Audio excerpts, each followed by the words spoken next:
You're in your 20s and you realize you're allowing your yearning for acceptance and validation to prevent you from being your most authentic self. Today, we're going to outline the ways in which we can be more authentic to ourselves. Often, when you hear the phrase authentic self, you think about being confident. And when you think about confidence, you think about being bold and extroverted.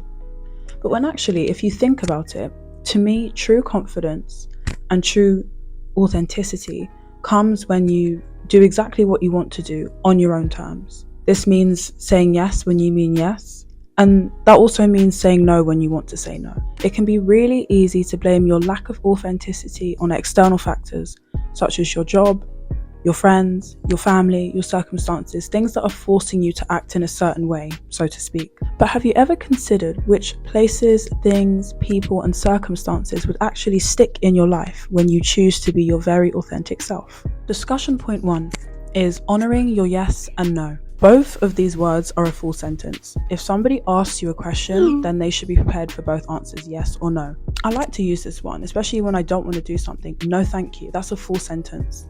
And it stops people in their tracks from trying to get an explanation from you. Instead of using qualifiers like maybe, I don't really think so, cut it out your vocabulary. Just say yes, yes please, no thank you. It's polite, it's to the point, it's direct, and it makes you more authentic. We all have initial reactions when we are presented with certain information.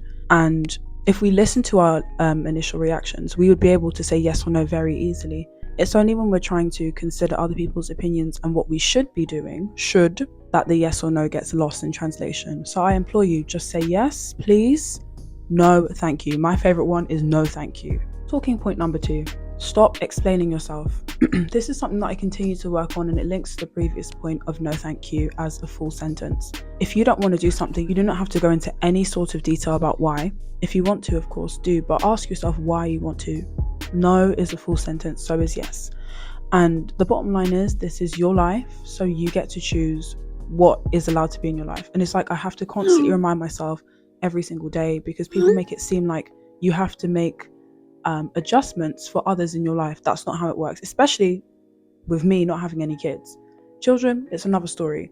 I'm a single free agent, and this is my life, so I get to choose how it goes, and I get to choose what I do. And sometimes we almost give up our autonomy, acting as if somebody is forcing us to do things. And really, you just have to have the courage to say yes or no. You have to have the courage to be like, this is my life and I'm going to do it exactly how I want to do it. Talking point number 3. Authenticity quite often goes against society, because society is built on, people pleasing and towing the line. Whereas I believe in that to a certain extent, but not really. I feel like it's to the point where you have to put yourself first. Really good example for me is when I dropped out of university. And I mean, although everyone's on board with the decision now, at the time, my dad wasn't happy. Other people had things to say, and I know they were kind of looking at me like, what's she going to do now? But the bottom line is, I knew how I felt. I knew from very early on I didn't want to be in university.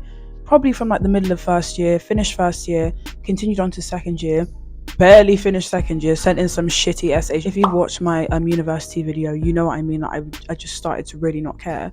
But authentically, I knew it wasn't where I should be, and I do not regret not graduating, because it just wasn't a part of my journey. So yeah, you have to be prepared to do stuff, even when it's like going against the grain, might have you ostracized, have one parent stop talking to you, because that's what my dad did. Doesn't matter. When you have a vision for yourself, nobody else can see it, because it's your vision. So that's why it's kind of futile to look left and right and get approval from others when you truly know you should be doing something. It's your vision. God put it in your eyes and nobody else can see it. So of course they're going to doubt what you're doing.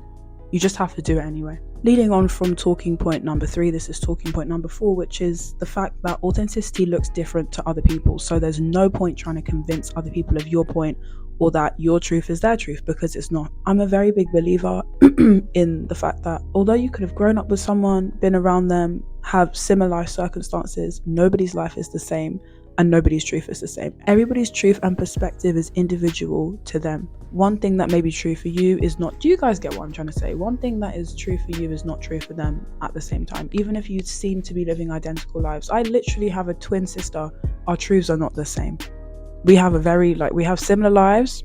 Our truths are still not the same, because we are two different people. And therefore, trying to convince people to understand your truth or take on the values from your truth is kind of a losing battle. Something I'm also trying to work into my life, because often when you're doing something good, you wish that the people around you would do it too. But I think the best thing to do is just lead by example, and those who want to take things from you, like observe and take tips, allow them to do that. But trying to convince people is absolutely futile. People will only change and do what they want to do when they're ready to do it. And our final talking point is about authenticity being greater than consistency. I think a lot of us get caught up in wanting to be consistent with our behavior or the way that we're perceived or the things that we're doing, so that it fits the mold or the image that we have of ourselves and people around us have of ourselves.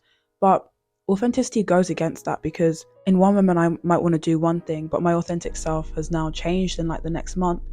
And that's going to look weird to other people. It's like, oh, you were vegan a couple years ago. Why are you eating bacon? Because I'm following my authentic self, and my authentic self said, I do not have enough iron or protein. I'm going to try a different diet, and it's working for me. But if I was trying to be consistent and trying to adhere to how everybody views me and really worrying about changing my mind, then I wouldn't feel the way that it's not authentic, okay? You're trying to keep up appearances. That's not what we're here for. We're here to be authentic. Even in a more toxic way, if I said, oh, I'm never talking to this guy again, and then you see me at his house in 2 days, I'm just being authentic, okay? Whether it's toxic or not, I'm here, and that's the bottom line. Okay, guys, so some final words. I would say try these tips for 30 days straight at least. I can see this is going to be a running theme throughout my videos. If you are trying something, you need to do it for 30 days without exception. And don't exclude things from the list of what you need to do and then be like, oh, it doesn't work. Do it properly, bitch. I said this in the last video. Do it properly. Do it for 30 days. Don't have any exceptions or breaks. And if you mess up on one day, start from day one again, okay? I'd say you should observe, analyze, and record what happens, and just keep that for yourself. I mean, you can come and tell me as well. I love when people message. Someone even messaged me today about my channel. That made me happy. But yeah, remain authentic. Work on being authentic, because that's the highest version of yourself that you can possibly be. And on that note, guys, toodles.